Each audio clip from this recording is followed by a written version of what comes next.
அந்த 6வது நட்சத்திரத்துக்கு என்ன தேவதை இருக்குன்னு பார்த்து 6வது நட்சத்திரத்துக்குரிய தேவதையை பிடித்தால் அவங்களுக்கு ஆன்மீக சாதனையிலே பெரும் முன்னேற்றத்தை தந்துடும். இவங்க எதிர்பார்ப்பதை விட ஒரு மிகப்பெரிய முன்னேற்றத்தை தரும். அப்போ சிலதெல்லாம் டிஃபால்ட்டா ஒரு 4-5 பரிகாரம் இருக்குமே.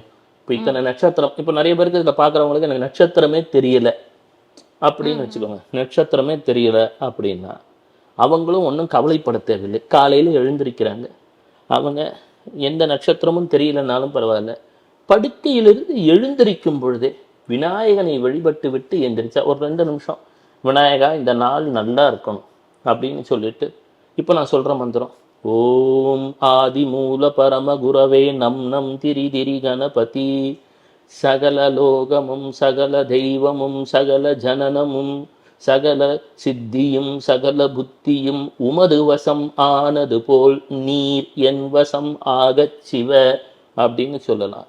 இல்லைன்னா சிவாய நம, சிவாய நம என்று சொல்லிவிட்டால் வாழ்க்கையில் அபாயமே கிடையாது. நவகிரகங்களுக்கும் அனுகிரகம் செய்பவன் யார் என்றால் அந்த ஈசன் சிவபெருமான் தான்.